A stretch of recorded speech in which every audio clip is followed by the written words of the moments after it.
सर्वप्रथम सर्व महामानवांच्या चरणी मी शब्दसमोर अर्पित करतो. त्यांच्याच प्रेरणेने आज आपण सगळे या ठिकाणी आहोत. समोर आहे आणि या कार्यक्रमासाठी विशेषत्वानं ज्यांनी आमंत्रित केलं तर मोरे साहेब बोलले तसं मी त्यांना तेच म्हटलं की निरोप समारंभ किंवा आभार वगैरे असं का बरं. अकॅडमीत आमचे एक मेंटर होते, त्यांनी असं एक सूत्र दिलं होतं की ज्या कामाचा पगार मिळतो त्याचे आभार घ्यायचे नाही. आता बघितलं तर हे सगळं एक शासकीय सेवेचा भाग आहे, पगारी सेवेचा भाग आहे.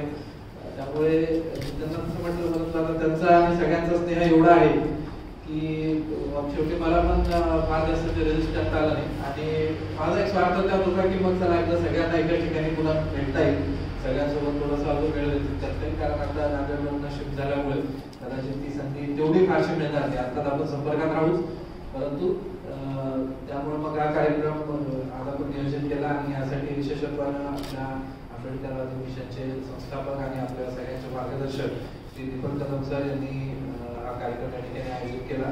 सोबतच उपस्थित असणारे लक्षवेध फाउंडेशनचे आपण ज्यांनी खूप अतिशय भावनापूर्ण अशा प्रकारचं मनोगत व्यक्त केलं, श्री अनिलजी मोरे, गोविंदजी नांदेडे साहेब ज्यांनी इतकं छान मानपत्र लिहिलं. खरं तर त्यांच्या हस्ते मानपत्र म्हणजे मिळणं असं प्रकारचा हा पण एक प्रकारचा खूप मोठा सन्मान आहे असं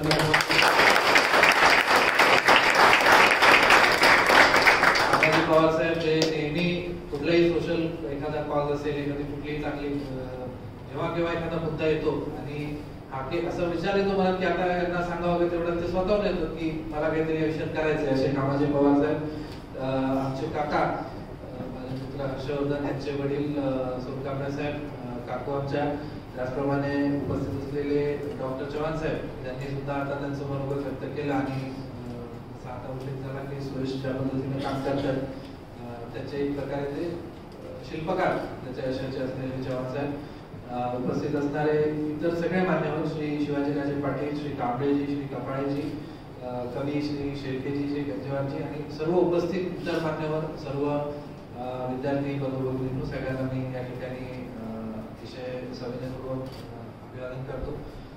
खरं तर आता आपण एवढं सगळ्यांनी अशा काही गोष्टी सांगितल्यात की तुम्ही काही बाजूला म्हणताय की या माणसाला काही गर्व नाही, अहंकार नाही, परंतु ह्या गोष्टी ऐकून अहंकार किंवा गर्व होणार नाही असं काही निश्चित नाही. म्हणजे कुठेतरी आपण काय काहीतरी खूप भारी केलंय म्हणजे माझं तत्वज्ञान सांगा आयुष्याचं म्हणा किंवा कामाचं की जेवढ्या सिंपल गोष्टी ठेवता येतील तेवढ्या ठेवा.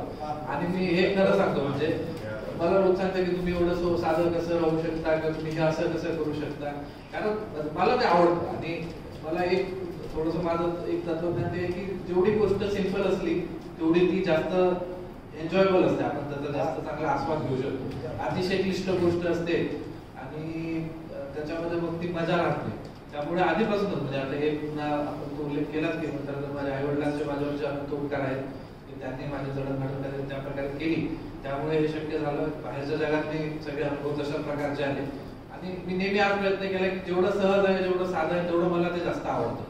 त्यामुळे मग असं नाही की मी म्हणजे मन मारून काहीतरी हेच वेशभूषा परिधान केली पाहिजे किंवा असं वागलं पाहिजे असं नाही. ते मला आवडतं म्हणून मी केलं आणि मला असं वाटतं की जर आपली आवड चांगली असेल, आपल्याला जे आवडतं किंवा आपला जो स्वभाव आहे तो जर चांगला असेल तर निश्चितपणे आपण तो फॉलो करावा.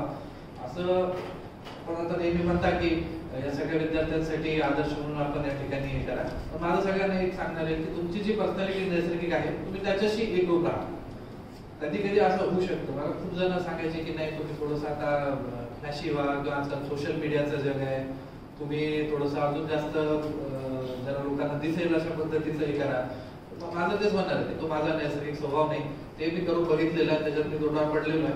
त्यामुळे तो एक आयुष्यातला धडा असतात. ह्या सगळ्या गोष्टी कसं ह्या सगळ्या नांदेडच्या आधी होऊन गेलेल्या आहेत. नांदेड माझ्या तर जवळपास 4थी एक्झिक्युटिव्ह पोस्टिंग होती, त्यामुळे हे बरेचसे खेचा खात पर्यंत मी आलेलो आहे.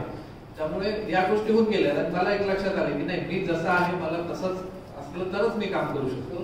जर फ्लॅशीपणा तो माझा स्वभावच नाही आणि उलट एखाद्याला जर वाटत असेल ते पण काही वाईट नाही. म्हणजे आजच्या जगामध्ये जर तुम्ही एखादी गोष्ट जास्त चांगल्या पद्धतीनं एक्सप्रेस करू शकत असाल किंवा तुमचा तसा स्वभाव असेल, माझी पत्नीच तशी आहे. बऱ्याच जणांनी